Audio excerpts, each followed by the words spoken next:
looking at a woman who was publicly silent for a decade.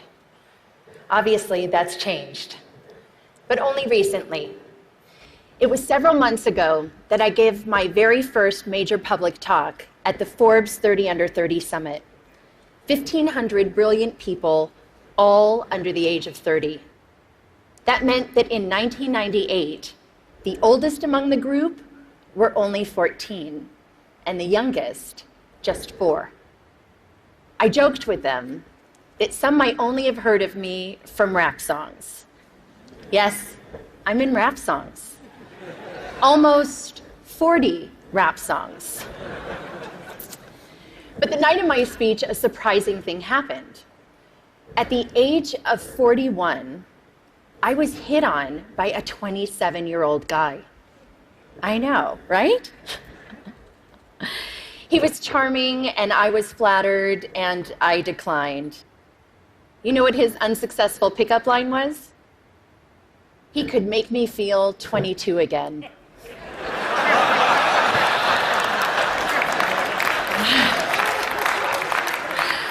I realized later that night, I'm probably the only person over 40 who does not want to be 22 again.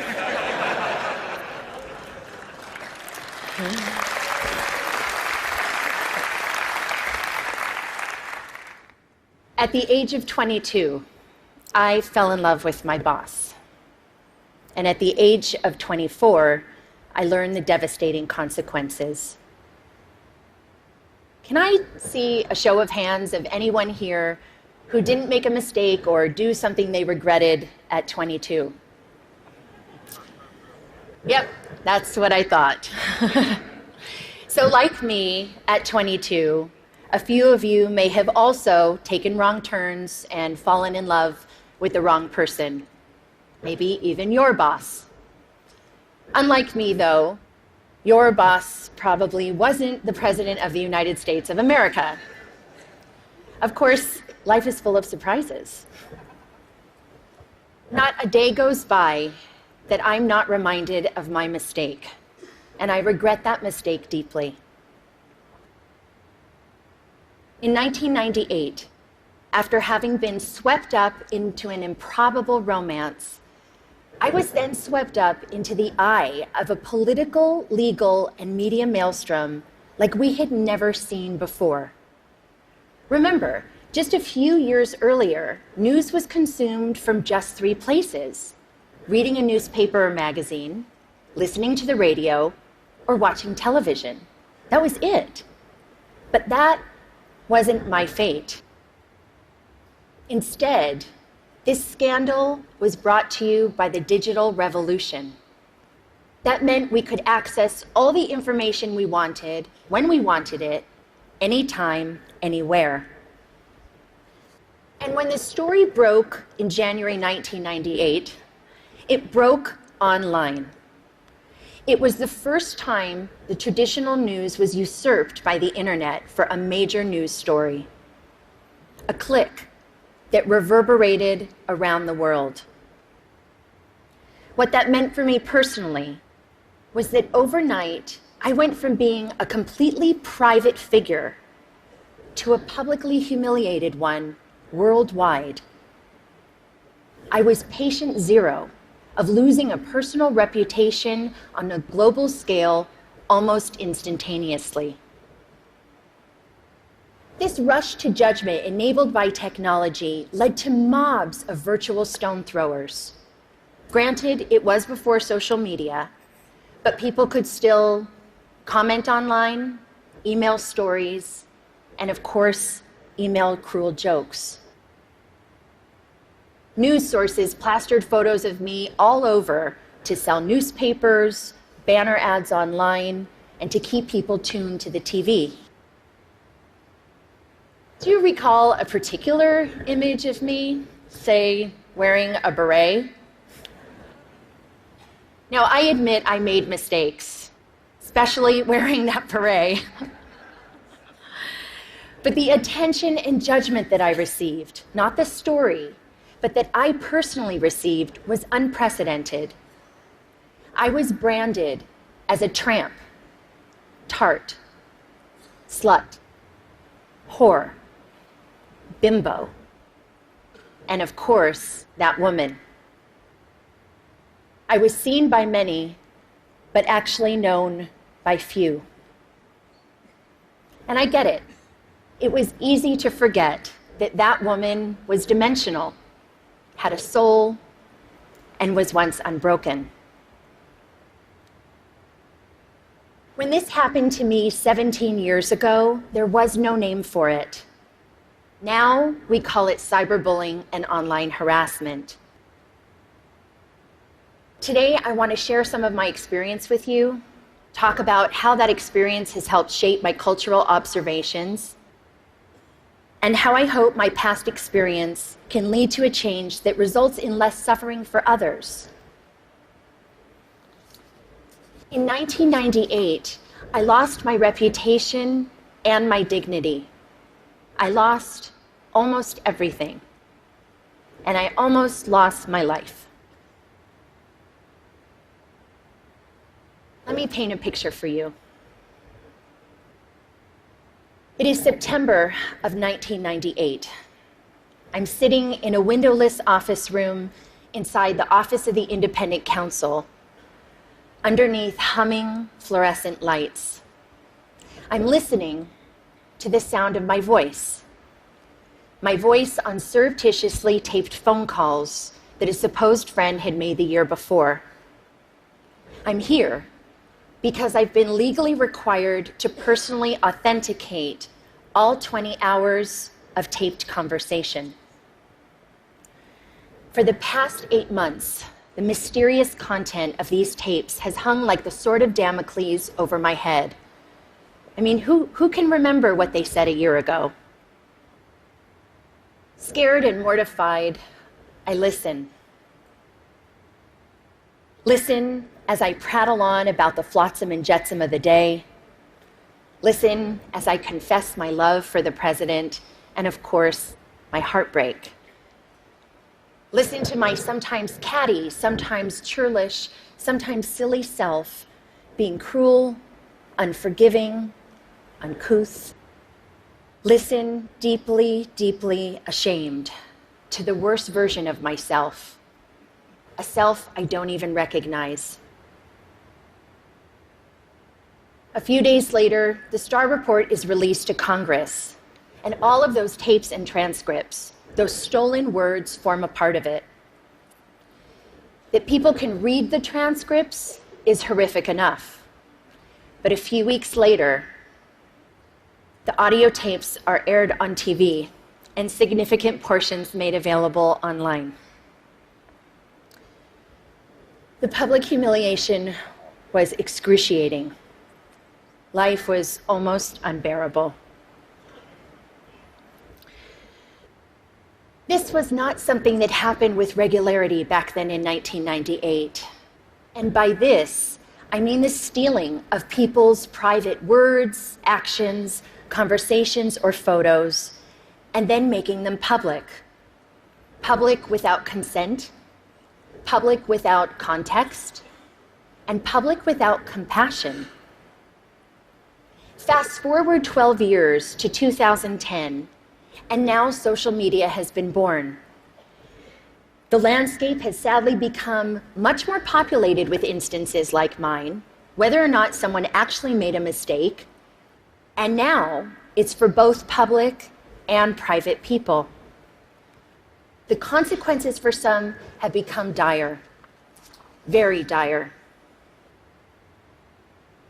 I was on the phone with my mom in September of 2010, and we were talking about the news of a young college freshman from Rutgers University named Tyler Clementi. Sweet, sensitive, creative Tyler was secretly webcammed by his roommate while being intimate with another man. When the online world learned of this incident, the ridicule and cyberbullying ignited. A few days later, Tyler jumped from the George Washington Bridge to his death.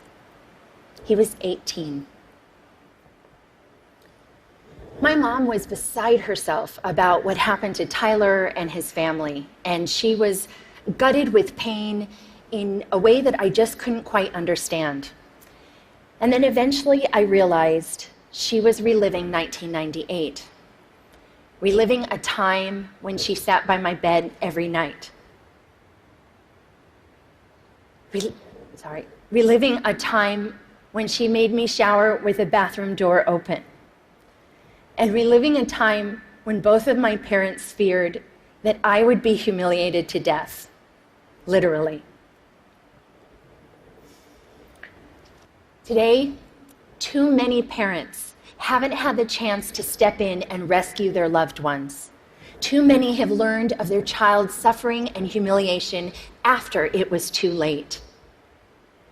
Tyler's tragic, senseless death was a turning point for me. It served to recontextualize my experiences, and I then began to look at the world of humiliation and bullying around me and see something different. In 1998, we had no way of knowing where this brave new technology called the internet would take us. Since then, it has connected people in unimaginable ways, joining lost siblings, saving lives, launching revolutions. But the darkness, cyberbullying, and slut-shaming that I experienced had mushroomed. Every day online, people, especially young people who are not developmentally equipped to handle this, are so abused and humiliated that they can't imagine living to the next day. And some tragically don't. And there's nothing virtual about that. Childline, a UK nonprofit that's focused on helping young people on various issues, released a staggering statistic late last year. From 2012 to 2013, there was an 87% increase in calls and emails related to cyberbullying. A meta-analysis done out of the Netherlands showed that for the first time, cyberbullying was leading to suicidal ideations more significantly than offline bullying. And you know what shocked me, although it shouldn't have, was other research last year that determined humiliation was a more intensely felt emotion than either happiness or even anger. Cruelty to others is nothing new. But online, technologically enhanced shaming is amplified, uncontained, and permanently accessible. The echo of embarrassment used to extend only as far as your family, village, school, or community. But now it's the online community too. Millions of people, often anonymously, can stab you with their words, and that's a lot of pain. And there are no perimeters around how many people can publicly observe you and put you in a public stockade. There is a very personal price to public humiliation, and the growth of the internet has jacked up that price. For nearly 2 decades now, we have slowly been sowing the seeds of shame and public humiliation in our cultural soil, both on and offline. Gossip websites, paparazzi, reality programming, politics, news outlets, and sometimes hackers all traffic in shame. It's led to desensitization and a permissive environment online, which lends itself to trolling, invasion of privacy, and cyberbullying. This shift has created what Professor Nicholas Mills calls a culture of humiliation. Consider a few prominent examples just from the past 6 months alone. Snapchat, the service which is used mainly by younger generations and claims that its messages only have the lifespan of a few seconds. You can imagine the range of content that gets. A third-party app which Snapchatters use to preserve the lifespan of the messages was hacked, and 100,000 personal conversations, photos, and videos were leaked online to now have a lifespan of forever. Jennifer Lawrence and several other actors had their iCloud accounts hacked, and private, intimate nude photos were plastered across the internet without their permission. One gossip website had over 5 million hits for this one story. And what about the Sony Pictures cyber hacking? The documents which received the most attention were private emails that had maximum public embarrassment value.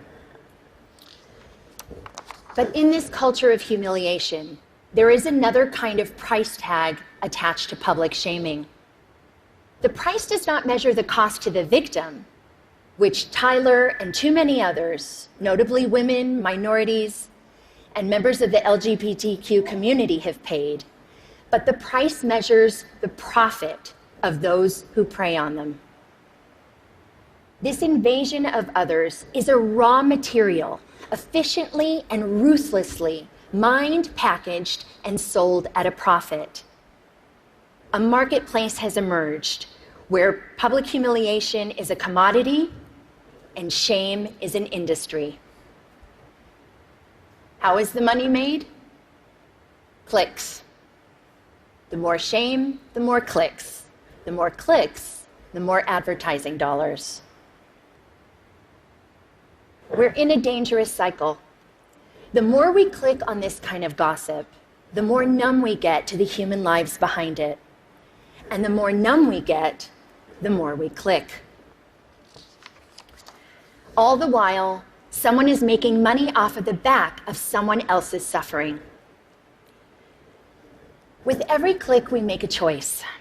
The more we saturate our culture with public shaming, the more accepted it is, the more we will see behavior like cyberbullying, trolling, some forms of hacking, and online harassment. Why? Because they all have humiliation at their cores. This behavior is a symptom of the culture we've created. Just think about it. Changing behavior begins with evolving beliefs. We've seen that to be true with racism, homophobia, and plenty of other biases today and in the past. As we've changed beliefs about same-sex marriage, more people have been offered equal freedoms. When we began valuing sustainability, more people began to recycle. So as far as our culture of humiliation goes, what we need is a cultural revolution. Public shaming as a blood sport has to stop. And it's time for an intervention on the internet and in our culture. The shift begins with something simple, but it's not easy. We need to return to a long-held value of compassion and empathy. Online, we've got a compassion deficit, an empathy crisis. Researcher Brené Brown said, and I quote, "Shame can't survive empathy. Shame cannot survive empathy." I've seen some very dark days in my life. It was the compassion and empathy from my family, friends, professionals, and sometimes even strangers that saved me. Even empathy from one person can make a difference. The theory of minority influence, proposed by social psychologist Serge Moscovici, says that even in small numbers, when there's consistency over time, change can happen. In the online world, we can foster minority influence by becoming upstanders. To become an upstander means, instead of bystander apathy, we can post a positive comment for someone or report a bullying situation. Trust me, compassionate comments help abate the negativity. We can also counteract the culture by supporting organizations that deal with these kinds of issues, like the Tyler Clementi Foundation in the US. In the UK, there's Anti-Bullying Pro, and in Australia, there's Project Rocket. We talk a lot about our right to freedom of expression, but we need to talk more about our responsibility to freedom of expression. We all want to be heard, but let's acknowledge the difference between speaking up with intention and speaking up for attention. The internet is the superhighway for the id. But online, showing empathy to others benefits us all and helps create a safer and better world. We need to communicate online with compassion, consume news with compassion, and click with compassion. Just imagine walking a mile in someone else's headline. I'd like to end on a personal note. In the past 9 months, the question I've been asked the most is why? Why now? Why was I sticking my head above the parapet? You can read between the lines in those questions, and the answer has nothing to do with politics. The top note answer was and is because it's time. Time to stop tiptoeing around my past, time to stop living a life of opprobrium, and time to take back my narrative. It's also not just about saving myself. Anyone who is suffering from shame and public humiliation needs to know one thing. You can survive it. I know it's hard. It may not be painless, quick, or easy, but you can insist on a different ending to your story. Have compassion for yourself. We all deserve compassion, and to live both online and off in a more compassionate world. Thank you for listening.